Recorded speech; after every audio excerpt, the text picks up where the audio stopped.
Yo, what is up guys? It's the Goblin and welcome back to another Call of Duty Black Ops 4 video. In this video, it's going to be a gameplay and we're going to be talking about the Swordfish Assault Rifle and its current state in the game, but more specifically the Penta Burst, because I never officially made a video talking about this Penta Burst, and I know a lot of people see this as like one of the top operator mods in this game, and I really do think it is an amazing operator mod. This gameplay here, you can see I die off the start, but I end up going, I think the final score is like 85-3 or somewhere around there with a pretty short game too, because we were absolutely stomping the enemies. You know, in games where you win 200 to 199, you should get more kills because the game will last longer than when you're winning 200 to 90 and stuff like that. So I thought this was a perfect gameplay to show off how this weapon works and how this weapon plays. It's really good on a map like this where you have areas that you can sort of patrol. That's the style you kind of have to play with this weapon, and it'll give you class up and everything. So smack that like button. I would very much appreciate if you guys could smack that like button. Let's go for 1,500 likes on this video. That would be amazing.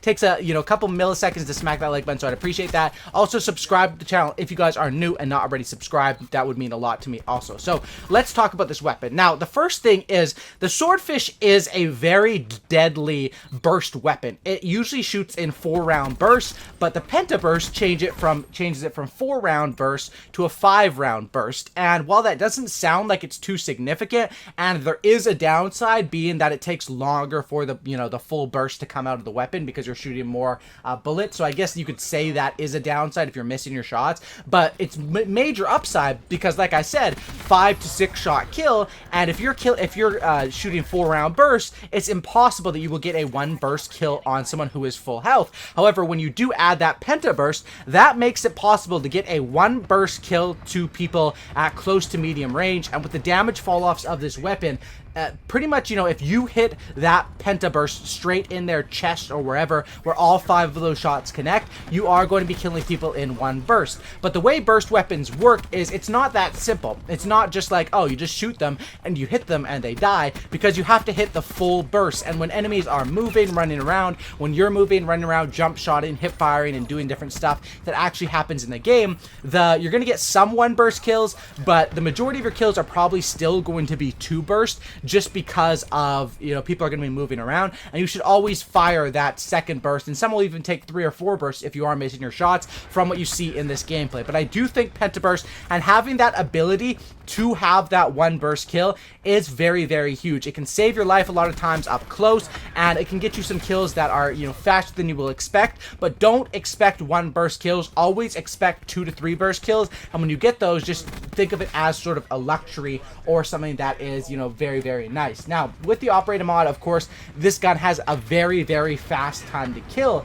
because of that being added to it. It actually has the fastest time to kill out of any of the assault rifles. I believe it's like tied with the auger with high caliber is probably faster when you double tap to the head with the operator mod, but the Swordfish, if you shoot, all the time to kill is that full burst to come through if you are getting those 1 burst kills. So class it up. You guys probably want to know that. Yes, this weapon is good, and yes, I think Penta Burst is the right way to go with it as of right now. I still think you can go great with using this weapon without Penta Burst, but if you're going to use it without Penta Burst, you might as well just rock the ABR, which is a weapon where you can get stock and can get those consistent 2 to 3 burst kills. However, with this thing, the downside is you don't have stock. The hip fire on this thing is absolute garbage. The mobility when you're aimed down sight is pretty bad, and you sort of feel like a statue. You can't really move side to side too much, and I'm someone that really values stock, so that is definitely the big downside to this weapon that I would say, is that unless you have a secondary or something, you don't really have too much of a chance up close.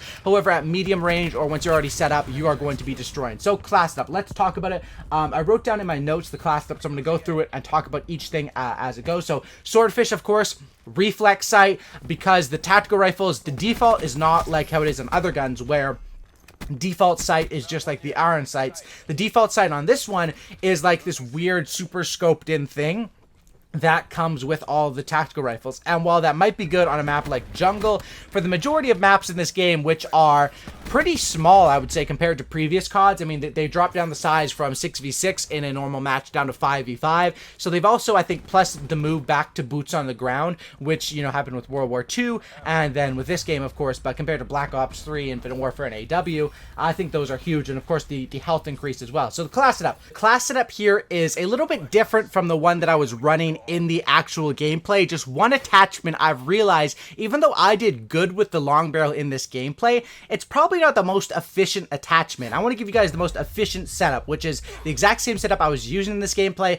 but I've just swapped out long barrel for the high caliber because of the fact that Pentaburst allows you that chance at a one burst kill, and so does high caliber. Because close range, basically close to medium range, if you hit a headshot or two, or as long as you hit one headshot, you actually can get one burst kills. And combine that with the Pentaburst, you sort of have double options, or a double route option of how to get a one burst kill, and that really makes this weapon an absolute beast. So the full class up with this thing that I would want to run with, I will show it up on the screen as of right now, but it's pretty self-explanatory. Reflex sight, because I don't want that ugly sight on this thing. Hybrid mags, because I always run hybrid mags on like every gun that it's available. That attachment is absolutely amazing. If it's available, I'm going to take that one because it's a beast. And then, like I said, high caliber, because that is very efficient on this weapon, especially when you combine it with the Pentaburst. You have a double option for one burst kills. Comsec device, so I can stack up the score streaks, and then tac mask and gung ho. Now I do have to sacrifice that third perk, but I do think it's well worth it, because dead silence, you shouldn't be running around too much with this gun anyway. It's something where you want to more post up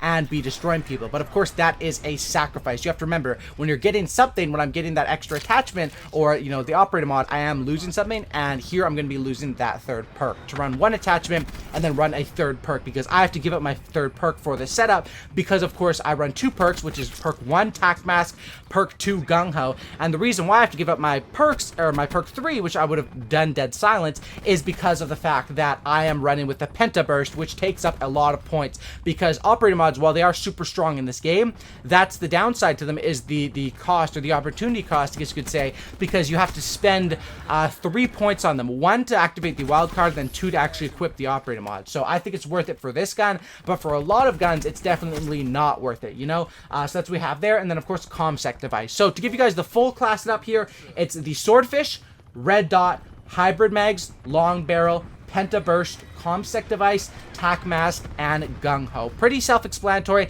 and a good setup. Now, with this weapon, a lot of people, there's still debate between myself and the community about what's a better gun, this versus the ABR, and people still don't seem to listen when I say it.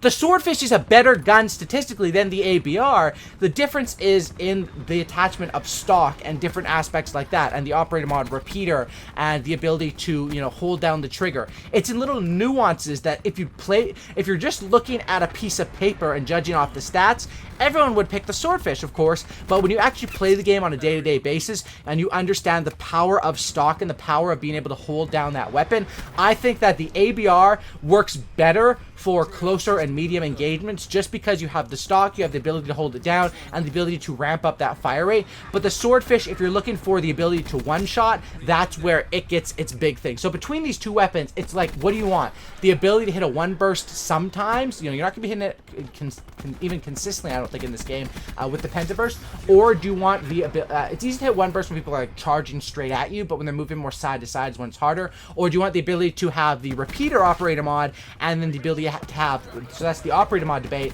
Then there's also the debate between the attachments, which is probably stock versus hybrid mag. So these two weapons, it's not, and even when you implement the auger, the tactical rifles is a category that I'm very interested in, because of just how interesting all of these weapons are and how much I enjoy using all of them. And in my opinion, if they did have stock, and they obviously left off stock as a viable attachment, it's only available on the ABR. On the other two tactical rifles, it's not available, and they obviously left that off on purpose, I guess you could say, because they want to make sure the game balancing is good when it comes down to those two different aspects, right? And I really think that's sort of what they did. They realized, hey, if we throw stock on all these weapons, our balance doesn't really make sense, and that's why they do cheeky things such as giving the KN rapid fire, giving the KN hybrid mags, giving the MX9 hybrid mags, other things like not giving the Spitfire grip. If they gave the Spitfire grip as an attachment, that would be absolutely huge. And I think maybe this has got me thinking about what if not Fortnite, Call of Duty, Activision, and Treyarch could add more of this stuff into the game. I want to see more operator mods. I want to see more perks and attachments and stuff like that available in in the game, because, you know, I mean, I don't know if that's going to happen. They usually like to drop DLC they can monetize clearly and easily, but I would love to see, like, I still think the perks need an update, and I obviously understand why they do that with the attachments, and that I kind of like it because it makes it interesting, and it makes it there more of a debate than just basing weapons off statistics and personal preference. Thanks for watching, guys. Drop a like, subscribe if you guys are new. Have a great night, and I'm out. Peace.